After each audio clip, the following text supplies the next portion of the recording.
हुजूर को दफन करके लौटे, तदफीन से फारग हुए, कब्र मुबारक में उतारा, हुक्म पूरा किया। कहते हैं वापस आए तो जनाब अंस से सैयदा फातिमा कहने लगी, अंस तूने भी मेरे रसूल पे मिट्टी डाली है? अंस तेरी जुर्रत हो गई थी? फरमाते उस वक़्त फातिमा का पहला आंसू गिरा और फिर 6 महीने हुजूर के बाद हयात रही, मैंने उसके आंसू ही गिरते देखे। लोग सो जाते, वो हुजूर के रोज़े पे जाके बैठ जाती।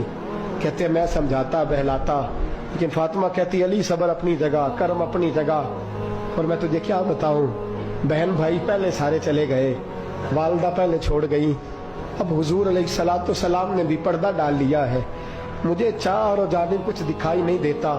कहते 6वां महीना था हुजूर के विसाल को।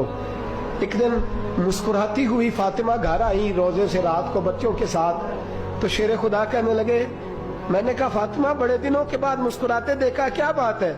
तो कहने लगी अली आज मेरी आंख लग गई थी, मुझे हुजूर ख्वाब में मिले हैं, तो मुझे हुजूर ने कहा तू रोती क्यों है? तो मैंने कहा महबूबा मेरा दिल नहीं लगता। तो फरमाया बेटी तैयारी कर, तू मेरे पास आने वाली है। हजरत अली फरमाते बस फातिमा बीमार हुई, चंद दिन गुजरे तो मुझे बुलाया और कहने लगे अली वक्त जाने का आ गया है, ये अली के घर की है इज्जत अली से सुनते, नबी के घर की है इज्जत नबी से सुनते, वो जिसने मुअज़्ज़ज़ किया घराने को, हुसैन पाल के जिसने दिया जमाने को, जाने का वक्त आ गया है अली। पहली बात तो यह है कि हुजूर की नवासी जनाबे उमामा से शादी कर लेना, वो हुजूर को बड़ी प्यारी है। और दूसरी बात यह है कि मेरे हसन हुसैन इनका खास ख्याल रखना। और तीसरे लफ्ज कहे तो हजरत अली तड़प के रोए, कहने लगी मैंने वक्त गुजारा है, आपकी हुकूक मेरी जिम्मेदारी थे, मैं इंसान थी भूल जाती थी, अगर मुझसे कहीं कोई कमी रह गई हो तो मुझे रज़ाए इलाही से दरगुजर करना, कहीं मैं हुजूर के सामने जाके शर्मिंदा ना हो जाऊं। शेर खुदा करम अल्लाह ताला वजहुल करीम फरमाते मैंने हाथ थामा और मैंने कहा फातिमा अली का बड़ा मर्तबा था, पर जो तेरी निस्बत से कमाल था वो तेरा ही था।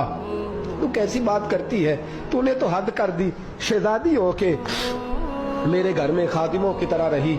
हजरत फातिमा रज़ियल्लाहु ताला अन्हा का दूसरा हुक्म ये हुआ कि मुझे रात को दफनाया जाए। और फरमाया मेरे पहले मदीने में ऐसा नहीं होता था, ये हजरत फातिमा ने सबसे पहले कहा। फरमाया मेरी चारपाई के साथ लगा के ना शाखें, चारपाई के साथ तो ऊपर ला के उन्हें ऊपर से बांध देना और उन शाखों के ऊपर एक कपड़ा डालना, मेरे कफन पर भी किसी की नजर न पड़ जाए।